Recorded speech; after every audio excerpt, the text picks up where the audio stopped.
Okay, picture this. It's early morning in Ashland, Virginia. The kind of crisp, quiet hour where the world still feels half asleep, and even the neon open sign feels a little aggressive. You're the first one into the liquor store, you unlock the door, flip on the lights, and start your usual mental checklist. Cash drawer, check. Delivery log, check. Restock the bourbon section before the lunch rush. Something seems off. There's a faint smell in the air, sharp, sugary, unmistakably alcoholic, except it's way too early in the day for this. Something must have spilled.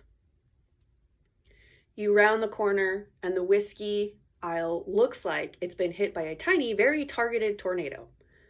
Bottles smashed, boxes shredded, amber puddles drying on the tile like some kind of distillery crime scene.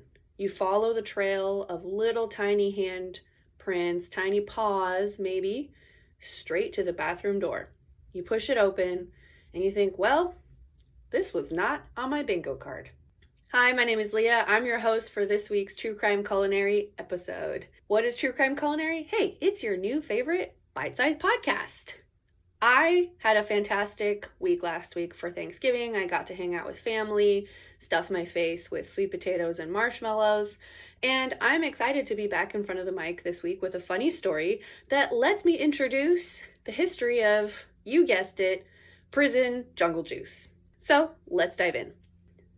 Back in the alcohol store, there, sprawled belly up on the floor like he's auditioning for a Woodland remake of The Hangover, is a raccoon. A full-grown, masked, unconscious raccoon, smelling like an old-timey saloon and breathing the slow, heavy breaths of someone who's had maybe several bad decisions in a row. He doesn't react, just lets out a long, satisfied exhale, as if to say, I regret nothing. Turns out he'd fallen through the ceiling, what a shock, gone on a full-blown rampage, sampled several top-shelf bottles, and then passed out mid-bender. Personally, I am wondering whether his tiny little hands tried to unscrew some of the bottles or if he just went straight in and just started knocking things onto the ground. Now, we can all relate to bad decisions and their consequences.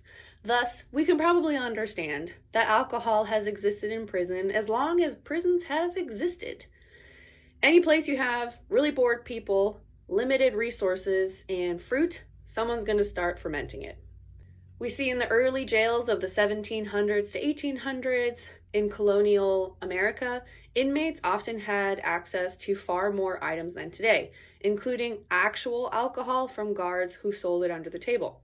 That's because part of the guards' income was based on what they earned from the inmates. The inmates had to buy things like sheets, so the alcohol was mixed in.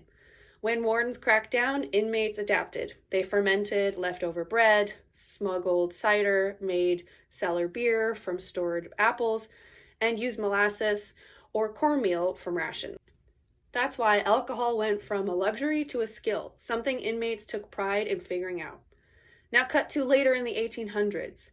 Once penitentiaries became more structured, alcohol tightened up.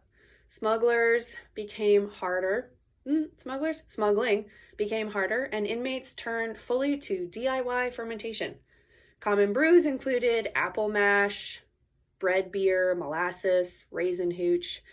This is also when we start seeing the first disciplinary records involving inmates passing around brew bags. Then we're in the 1900s, three things solidified. Fruit was standard in meals. We all love a little bit of a vitamin.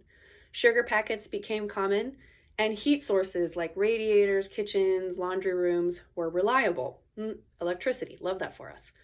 This created the perfect environment for predictable and easy fermentation. Inmates taught each other different recipes, which spread nationwide like folklore. You might hear rumors of things like Texas hooch, which is raisin, sugar, bread, country juice, which is fruit cocktail and jelly, or buck, slow brewed fruit wine, and eventually the most famous, Pruno. In the 2000s or 21st century, Pruno has its own character, culture, and technique. And yes, CDC epidemiology reports, or disease origin reports, due to the occasional botulism outbreaks, which is super nasty. Prison alcohol is now part survival mechanism, part tradition, part rebellion, and part there is absolutely nothing else for me to do, and I have some orange rinds. In fact, I read in a report how prisoners were sharing the alcoholic cocktails through walls with tiny tubes that they had kind of like pinched elsewhere and fit together somehow so that they could sort of like suck the alcohol bevies through the walls in tiny gaps in the walls. It really makes me think differently about Shawshank Redemption. So, how do prisoners make the alcohol? What is the actual biology behind ye olde yeast? Well, as any baker might know, yeast eats sugar and then it poops alcohol. With one additional little fact. Yes, yeast consumes the sugar or the glucose that's in the fruit, in the jam, whatever sweet element you put in, it's going to eat the sugar. In the absence of oxygen, it switches to anaerobic fermentation, and the byproduct of that is ethanol, or alcohol, and then CO2 gas, or yeast toots. In prison, yeast isn't sold at a commissary, so inmates get it from old bread, tortilla, edges, fruit skins, packets stolen from the kitchen, and the air itself. There is wild yeast in the air, which is another way that you kind of make sourdough, but in this scenario, you make alcoholic beverages. So every prison alcohol needs 4 things. Sugar, as I mentioned, so like jelly, ketchup, that's an alarming ingredient, but it's sweet, syrup, candy, honey packets, then water, which I'm desperately hoping they only get from the sinks, but I suspect comes from a variety of locations, yeast, such as from bread or fruit skins, and then warmth, such as from under your mattress, under your blankets, in the laundry room, inside vents. So far, we've seen that prisoners can be pretty creative, so I can only imagine where else it's stored. Don't really want to know. Well, that's a lie. I'm going to look it up later, but not in this episode. Warmth makes fermentation go faster. That's another thing bakers tend to know. If your dough is not rising, put it somewhere warmer because the yeast loves a bit of heat. Not too much, then it burns. Like a warm hug. But sometimes in these brew bags, the bag where you have all the ingredients together, heat can cause it to expand too much, which leads to bag explosions, sticky walls, and very angry correction officers, which I can only imagine the cellies aren't happy either. A brew bag, what is this? It's usually a plastic trash bag, maybe it's a glove, a Ziploc bag, a jar, or a milk carton. Anything that you can store the ingredients in and hide, and ideally also cover or seal. The bag needs to be, unfortunately, burped daily to prevent it from doing the CO2 fart explosion. And typically the timeline looks like this. On day 1, you got all your ingredients together, it starts to bubble. On day 3, you have a little bit of alcohol and it's kind of sweet. Days 5 to 7, it starts to switch to tasting more harsh and sour, alcoholic enough to cause some trouble. And 10 plus days, it's extremely potent and foul. Longer brews equals more alcohol and higher risk of both getting super drunk and also having bacteria. That's because also nothing is sterilized, and some of it is just plain dirty. So I read a story, one of the botulism epidemiology reports, where somebody reported that one of the prisoners was literally getting potato peel and using his fingernails to scratch it off the potato.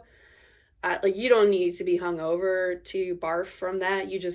That's just a detail you can simmer on your own.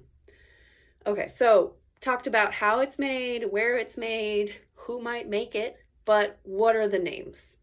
Here are some famous ones. Pruno is usually the most famous these days, but there's also Hooch, Buck, toilet wine, which I don't know if happy is the word, but I can report that it's not necessarily made in the toilet. It's just like near it or something like that. She says very hopefully, squish, jump, or the brew. A lot of times it involves some sort of fruit, as I mentioned. So like on the West Coast, you might see a lot of oranges being used. And then we've got something like rice wine or bread beer. This is common where you don't have a lot of access to fruit and maybe you have access to cooked rice. And then candy wine, made from dissolved hard candies, and apparently, according to my sources, Skittles are the gold standard. If you're wondering what this tastes like, it's kind of like a melted popsicle that's been on a radiator and then made very alcoholic. So for as long as prisons have existed, as I mentioned, people have tried to carve out moments of comfort, rebellion, or just plain bad judgment using whatever scraps they could.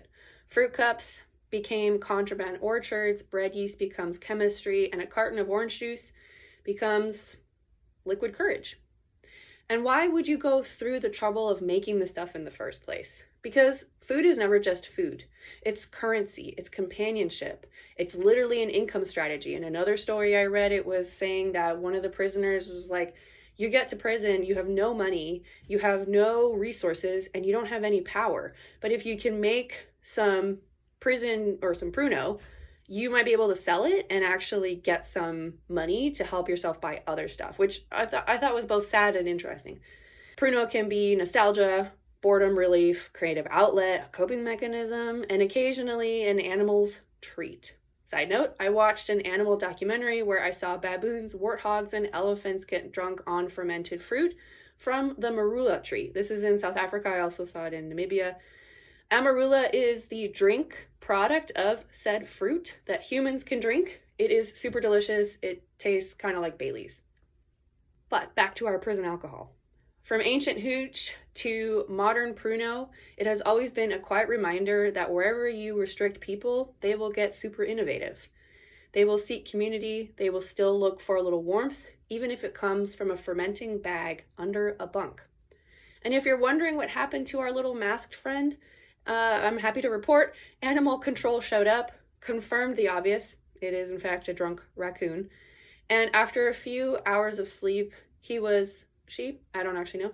After waking up after a couple hours of sleep with imaginably a very bad hangover, they released him back to the woods with a stern reminder that breaking and entering is still illegal, even for someone with little tiny hands. Thank you for listening to another episode of True Crime Culinary, where the recipes are questionable, the logic is worse, and the history is surprisingly favorable.